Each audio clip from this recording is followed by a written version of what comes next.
Hi, good morning. It's Amber here. I am back to read the final chapter in what was the Battle of Gettysburg. And I'm also watching Good Mythical Morning. Show you. They are pretty awesome, just so you're aware. Just check them out. But anyways, all right. Oh, I'm going to sneeze. Hold on.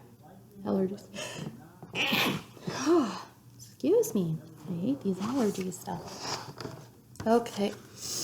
The Gettysburg Address. When the Battle of Gettysburg ended, the bodies of thousands of Union and Confederate soldiers lay across the battlefield. Excuse me. They had to be buried quickly. Many were placed in shallow graves very close to where they died.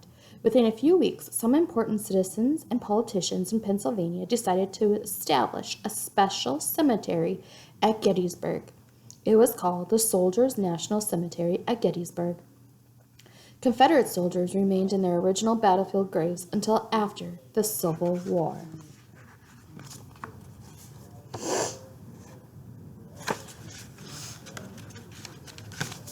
Let's see. I'm having troubles today.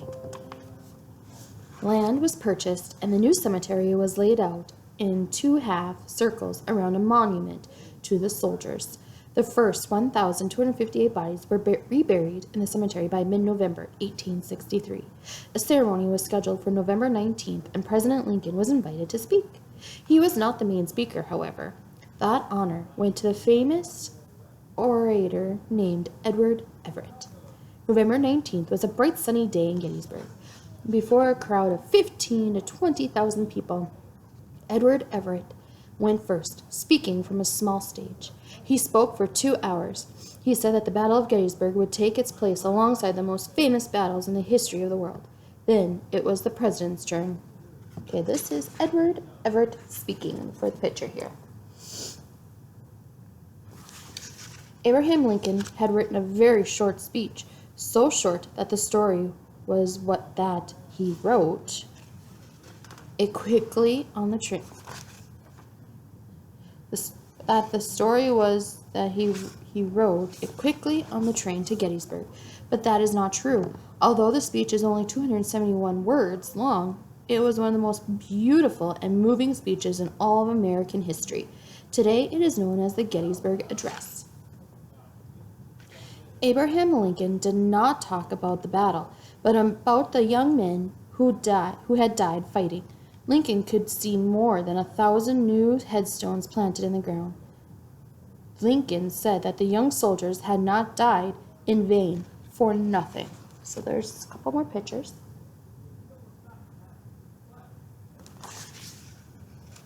They had fought to keep the country together as George Washington and the founding fathers meant it to be. Lincoln wanted the southern states to know that they would be welcomed back into the Union once the North won and peace returned.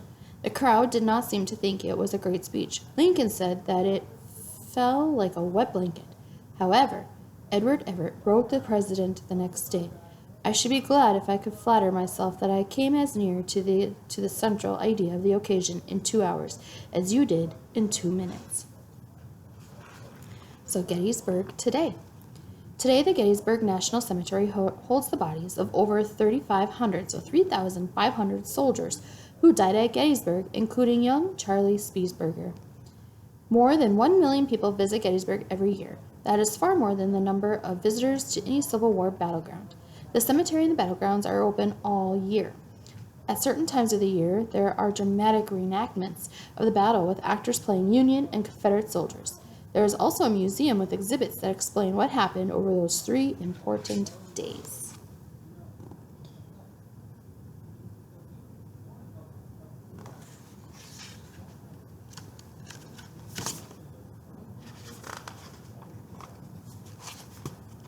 All right. I'm going to stop there for today. It is pretty short because I want to read, again, the Gettysburg Address.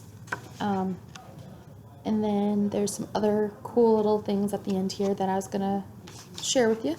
And I would like to do that tomorrow if I can. All right. I hope you all have a great day, and I'll see you in the next video. If you like, please hit the like button and also please subscribe. All right, have a great day. See you all.